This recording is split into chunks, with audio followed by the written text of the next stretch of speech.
Bem-vindos à quinta aula do curso sobre as formas de governo. Chegamos finalmente à Idade Moderna e eu vou começar falando de Maquiavel. Na sequência eu vou falar sobre Jean Bodin e para finalizar a gente vai tratar de Thomas Hobbes. Cada um desses autores trata de uma forma diferente a teoria das formas de governo, mas eles têm alguns aspectos em comum e esses aspectos em comum são importantes de nós prestarmos atenção, de nós percebermos, porque eles que designam a característica moderna desses autores. Todos vocês observaram que havia uma concordância tácita e contínua a respeito das três formas puras de governo, que eram monarquia, aristocracia e democracia, e evidentemente a partir dessas três surgiam toda uma constelação de outras formas, a partir primeiro de uma valoração, né, se a monarquia é boa ou ruim e por aí vai, e ao mesmo tempo, segundo, né, de algumas modificações sutis a respeito dessas formas.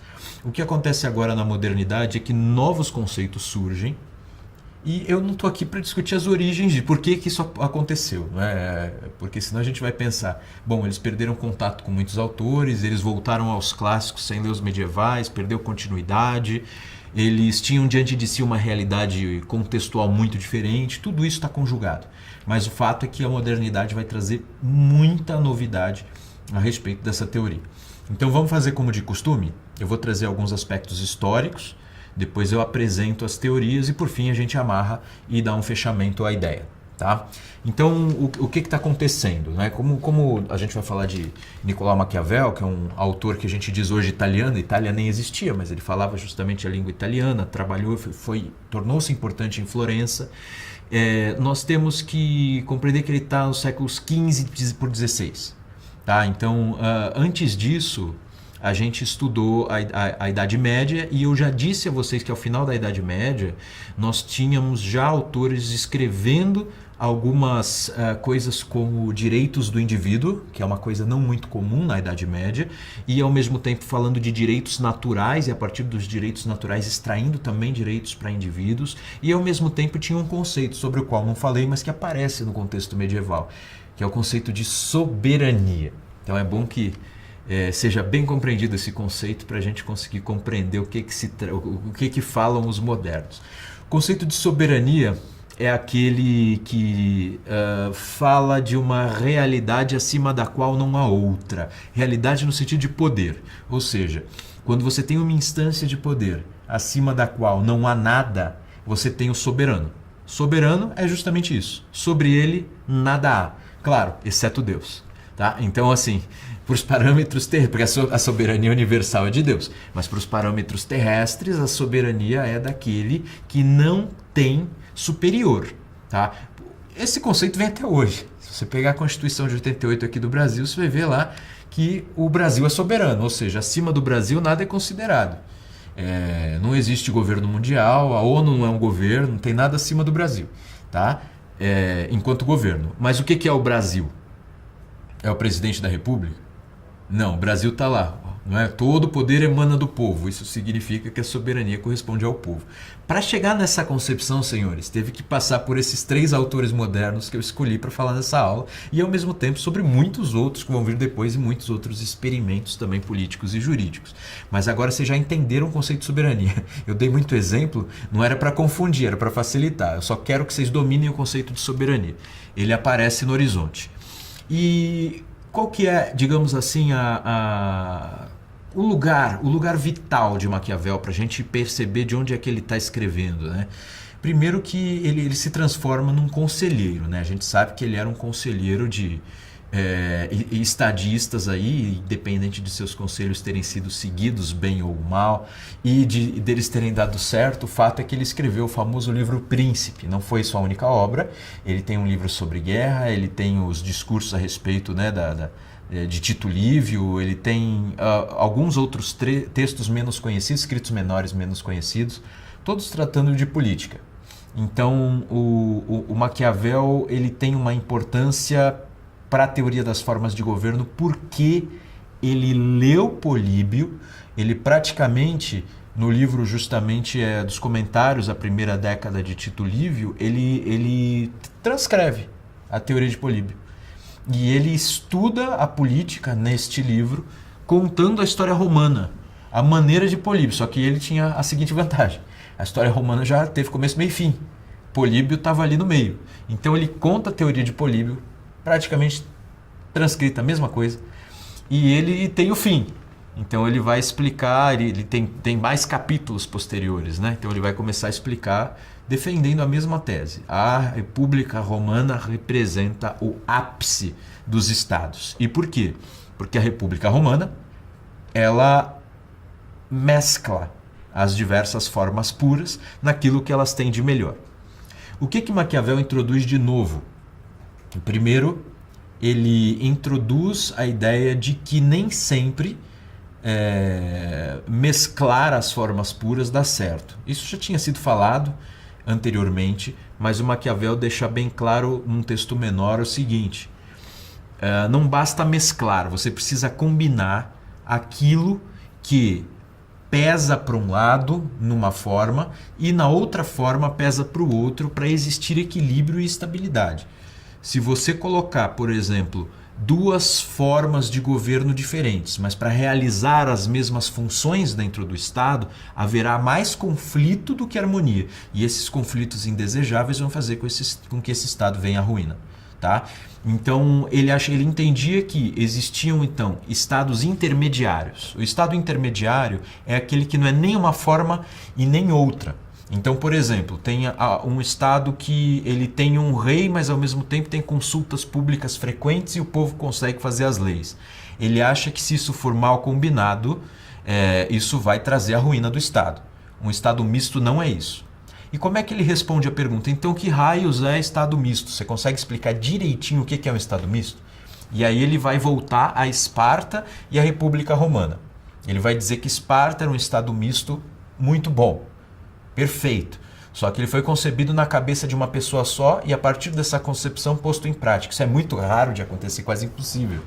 Né? Aparecer um licurgo novo para ter uma concepção de Estado tão realista e tão boa. Então ele começa a elogiar mais a República Romana. A República Romana é um Estado misto formado por experimentação, tradição e até uma certa naturalidade. Surge pela natureza das coisas ali, daqueles elementos constitutivos da sociedade republicana de Roma. E eu vou explicar só um pouquinho disso porque é importante. Quando eu contei para vocês que a teoria do Políbio funcionava bem para explicar Roma, e eu disse para vocês também, é interessante porque a gente pega a teoria de alguém que está ali, né, no meio da grande história romana, e ele tem essa concepção e ela funciona para a história romana.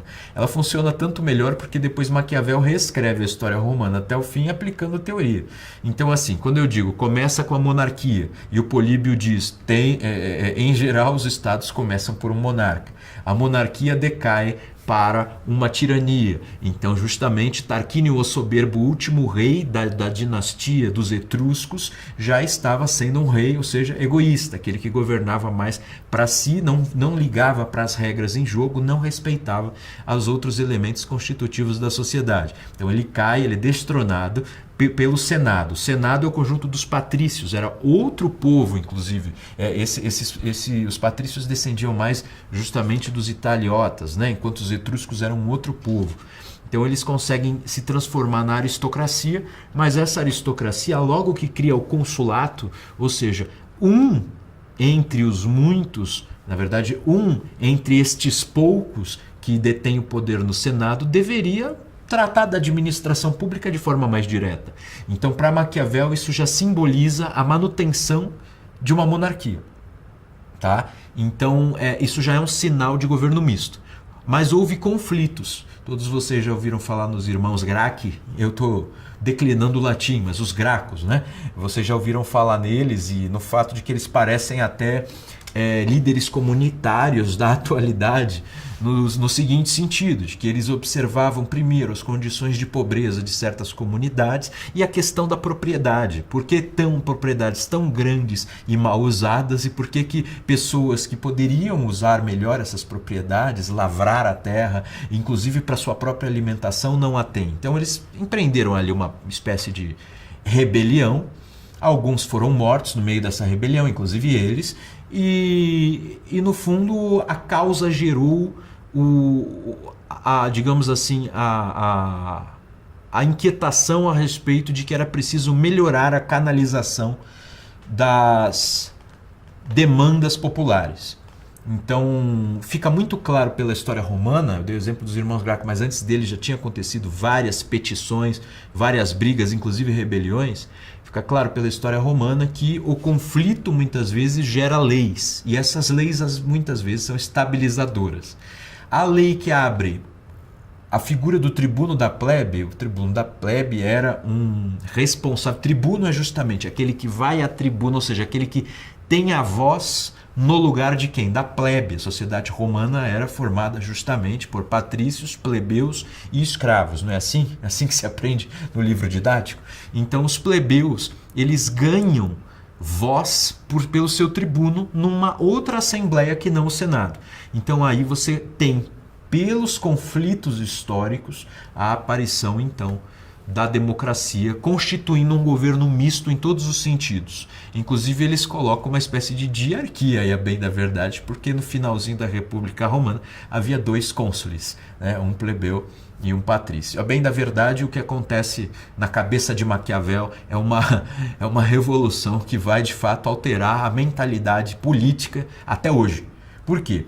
Porque ele diz o seguinte: o que traz estabilidade de fato, vocês lembram que eu comentei em aulas anteriores que a palavra estabilidade, ela é muito importante? Ela é uma das palavras-chave para Políbio. Ela era uma das palavras-chave também para Aristóteles. Eles querem o quê? Estabilidade. Uma constituição é tão boa quanto estabilidade ela pode dar a um determinado povo. Então Maquiavel diz, a estabilidade vem pelos conflitos. Já ouviu isso? As rebeliões populares, as lutas públicas, os atos das multidões quebrando coisas e brigando. Maquiavel diz, isso aí vão 5, 6 mortos, só alguns exilados, uns 8 exilados. Isso não acontece nada, isso é pouco. Os resultados são muito bons, porque surgem aí, desse conflito, surge a lei intermediária, que não é nem tão ruim para os que estão no governo e é muito boa para aqueles que não têm nada. Então, a partir do conflito social é que surge justamente digamos assim, a Constituição, que vai se transformar naquela mais estável. Essa concepção, repito, existe até hoje. Acho que os franceses gostaram muito dela, porque quase tudo lá se resolve com quebradeira, mas o fato é que o Maquiavel então traz para nós essa nova concepção. A ideia de que o governo misto é a melhor, já vocês sabem, é antiga, mas é uma determinada forma de entender o governo misto. É o governo misto formado pela história, principalmente pela história conflituosa, que foi sendo, cujos conflitos foram sendo tratados de maneira a criar leis resolutivas dos problemas geradores dos conflitos. Deu para entender ou ficou confuso? Beleza. Só se recordem do seguinte: para Maquiavel, o que de fato traz a razão de estabilidade é o conflito. Mas as 3 formas puras para Maquiavel, elas podem ser reduzidas a 2. Tá? Ele diz que as principais formas são só 2, principados e repúblicas. É a partir justamente de Maquiavel que a palavra república ganha proeminência.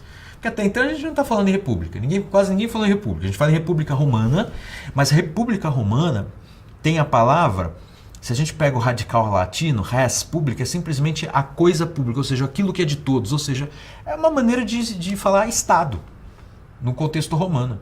Então, república romana é o Estado romano, aquilo que é público e, digamos assim, o conjunto dos cargos atribuídos a determinados cidadãos especiais para a administração e governo. Isso é república. Para Maquiavel, não, já é uma forma de Estado. E existe aí uma bipartição da república. Né? A república aristocrática e a república democrática. Então fica quase igual. A diferença é que ele diz principado, né? Principado justamente é o governo de um, e a república ela pode ser dividida entre aristocrática e democrática. Tem algumas características do pensamento de Maquiavel, que, se não me engano, estão no curso aqui dos Titãs, mas eu não tenho certeza se eu me detive nesse ponto. Então eu vou dizer algumas coisas a respeito da teoria de Maquiavel que ajudam a entender como é que ele enxergava o funcionamento do governo, e isso altera também a nossa concepção de formas de governo. Por quê? A concepção de formas de governo, como eu disse lá no início do curso, ela tem uma certa atribuição axiológica, valorativa, ou seja, prescritiva no sentido de Norberto Bobbio. A república não, a monarquia pode ser boa ou ruim, vocês lembram? Para Platão, boa ou ruim, por quê? Porque ela é boa porque é consensual, obedece a leis. É ruim porque é mediante força e não tem regras. Para Aristóteles, é boa porque o monarca ele governa para todos, né? Como um pai de família governa para os seus filhos. Ela é ruim quando ela é despótica, quando um pai de família governa, na verdade, comanda seus escravos, e essa analogia vai para a política. É como se o governante tratasse os seus súditos como escravos. Isso é valorativo, isso é juízo de valor. O Maquiavel ele já vai entender que não existe isso. Essas coisas são opiniões. E a partir de Maquiavel, isso é uma tendência. Jean Bodin vai pensar assim, e Thomas Hobbes vai pensar assim. Qual que é, digamos, a atribuição, o juízo de valor que pode ser feito em relação ao governante? Não é se ele é bom ou ruim, no sentido de Platão ou de Aristóteles ou até de Políbio, que repete a visão aristotélica. É se ele conseguiu mesmo a grande finalidade do Estado e da Constituição, que é a estabilidade. Então o governante é bom quando ele consegue a estabilidade, porque esse é o fim do governo. E ele é ruim quando ele não consegue a estabilidade. Ah, mas se ele chegou ao governo pela força, para Maquiavel, não importa. Ah, mas e se ele exerce o poder mediante força? Repito, para Maquiavel, não importa. A preocupação de Maquiavel é como é que o governante vai se manter no poder.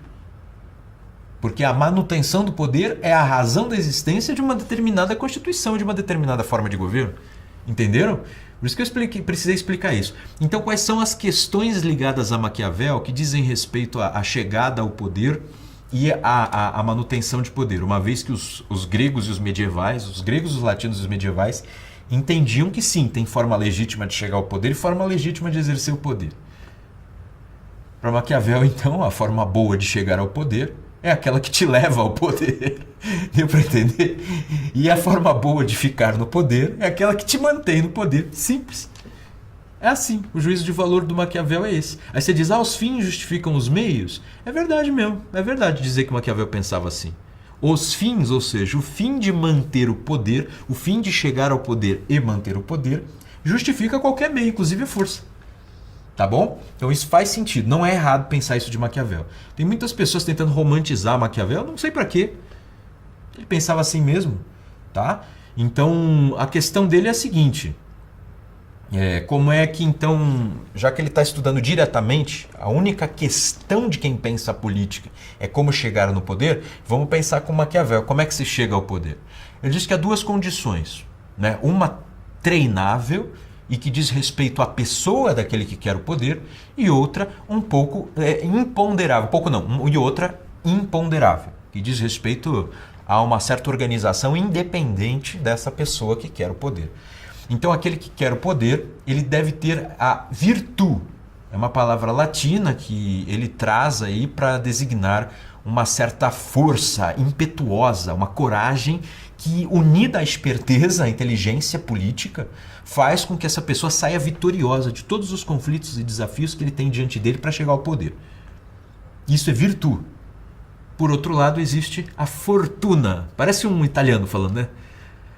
Mala fortuna, né? A fortuna. A gente pode fazer até a fortuna. A fortuna é o quê? É a sorte. Não é a riqueza nesse sentido. É no sentido de os acontecimentos são favoráveis ou desfavoráveis.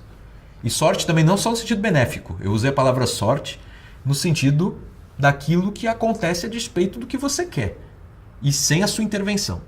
Então, por um lado, a virtude designa aquele que tem virtude é o bom governante. Tá? Ele pode se dar mal por uma ocasião de má fortuna. Ele é um mal afortunado. Deu errado, enfim. E aí o Maquiavel vai pensar um pouquinho. Tem aqueles que chegam ao poder só pela fortuna? Tem. Mas aí o que acontece? Ele obteve sucesso na questão de como chegar ao poder. Mas ele diz que ele não vai ter tanto sucesso na questão de como manter o poder. Porque o Maquiavel diz, para manter o poder é muito difícil. alguém que chegou por acaso, por fortuna, por sorte, pelo menos por mais sorte do que por competência, ao cargo que ele consiga manter. Isso é muito difícil. Então, nesse caso, ou ele desenvolve a virtude, ou ele vai decair. Ele vai perder o seu lugar por alguém que, aproveitando uma nova onda, agora usando terminologia surfista, né? Aproveitando uma nova onda, ou seja, a boa onda é a fortuna. O surfista que pega essa onda é o que tem virtude. O cara que está mais ou menos ali com uma prancha, não sabe nada e consegue pegar a onda é o cara que deu sorte. Foi fortuna, mas ele vai conseguir pegar mais ondas? É muito difícil, ele não tem virtude. Deu para entender? O cara mora em Santos e no Rio fica fazendo analogia com o surf, né? É assim mesmo, vocês tenham paciência comigo. Mas eu acho que ficou claro, então, um pouco da visão de Maquiavel sobre as formas de governo. Isso pode acontecer com o governante. Aí vocês devem se recordar, mas ele não falou que tem que ser, que o governo misto da República Romana é o ideal. Ele falou que é o melhor, sim, só que é o seguinte, existe uma questão que é a da longevidade, é a da permanência, é a da estabilidade. Se um governante único, sem a mescla com os aristocratas e sem a mescla com o povo, ele consegue manter o poder, gente, ele atingiu o objetivo dele. Deu para entender? Então não necessariamente a Constituição precisa ser mista. É que a Constituição mista, sobretudo a histórica, né, historicamente construída mediante conflitos para ser mista, é a que melhor tende à longevidade. Agora, se um sujeito sozinho conquista o poder e o mantém e ainda o transmite para os seus filhos e netos, ele é um excelente governante. Acho que deu para entender mais ou menos a visão de Maquiavel, certo? Se vocês quiserem avançar nisso, justamente a obra mais conhecida é O Príncipe, mas eu já falei, tá, do discurso sobre a primeira década de Tito Livio, e existem outras obras menores também que vocês podem consultar. Eu não estou encontrando aqui nas minhas anotações o nome dela, mas qualquer coisa depois eu passo aqui à equipe. Começa com exposição. Acho que a exposição sobre a reforma do Estado de Florença é isso. Há instâncias do Papa Leão. É isso, pronto. A equipe não vai precisar ter trabalho comigo. Está resolvido. Bem, vocês entenderam então que aquela divisão entre tirano e monarca bom já começa a assumir aqui, né? E o conceito de soberania, como é que entra nele? É justamente assim, o soberano é aquele que vai governar sem precisar pedir licença para ninguém. Então, por enquanto, está fácil. Quem vai tratar mais do conceito de soberania é o nosso teórico seguinte, tá? O nosso teórico seguinte, o Jean Bodin, ele já vem no próximo século, né? Nós estamos aí, como eu disse, nos séculos XV para o XVI. Nós agora vamos entrar no XVI para o XVII. O Jean Bodin já é francês e é bom explicar um pouco de como é que funcionava a ordem política francesa, porque o Maquiavel também se referia um pouco à França. O Maquiavel gostava de dar exemplos atuais da época dele. Ele deu, digamos assim, históricos também, né? Ele deu exemplo de Esparta e Roma, mas ele deu o exemplo da Florença dele, ele usou o exemplo de Veneza, ele usou o exemplo da França, ele usou o exemplo da Turquia. Então, assim, você os vê dando esses exemplos. E o Jean Bodin é parecido. Só que se eu não explicar um pouco de como era a França da época, você vai ter dificuldade para se localizar. E eu falei da Turquia, não falei? Esses autores, eles vão ser muito semelhantes na visão a respeito do Oriente. Semelhantes a quem? Aos antigos. Quando Heródoto, Platão, Aristóteles falavam do governo oriental, eles estavam se referindo à Pérsia. Como é que era o governo oriental? Era o do tirano despótico, do déspota. O Maquiavel vai ter a mesma visão. Ele herda dos clássicos esse preconceito, que tem um lado de razão, tá? Não estou usando a palavra preconceito só como no sentido ruim da palavra, com uma carga negativa, mas eu estou usando a palavra preconceito como é uma impressão, não é um estudo muito bem feito. Eles usam a Turquia aqui, tá bom? O Jean Bodin e o Maquiavel. Eles falam da Turquia. Turquia é o quê? Um governo do tirano despótico. E no século XVIII, quando os iluministas estiverem escrevendo, o próprio Voltaire, Rousseau, eles vão falar a mesma coisa. O Oriente é despótico, pode ver a China. Eles passam a usar a China. O José Bonifácio era um pouco diferente. Ele usava a China para falar que tinha algumas coisas boas que a gente devia aprender com ela. Agora não é hora disso, avancei alguns séculos. Voltemos a Jean Bodin. Estamos então entre... É século XVI, vai. vai ter 16, 17, mas ele está predominantemente, as suas obras foram publicadas no século XVI. Então estou falando de uma obra chamada De la République, né, de Jean Bodin. E essa obra, que é a principal deles, ela mais ou menos imita a ordem de capítulos da Política de Aristóteles. Então, se a Política de Aristóteles começa lá no livro 1, falando sobre a origem da polis, o Jean Bodin vai falar sobre a origem de la République, né, do Estado.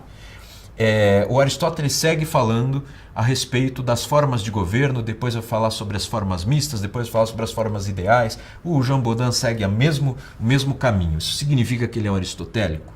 Não, o Jean Bodin não vai ser um aristotélico. Ele é um leitor de Aristóteles, mas que vai divergir bastante do Aristóteles.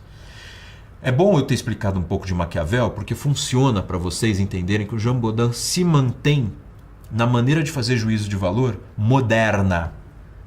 E qual que é a maneira moderna, né? O sujeito moderno, ele não está dando tanto satisfação a Deus como o medieval, e ele não está, como o grego, buscando o bem comum naquela maneira aristotélica, nem buscando a ideia de bem, se dirigir à ideia de bem como Platão.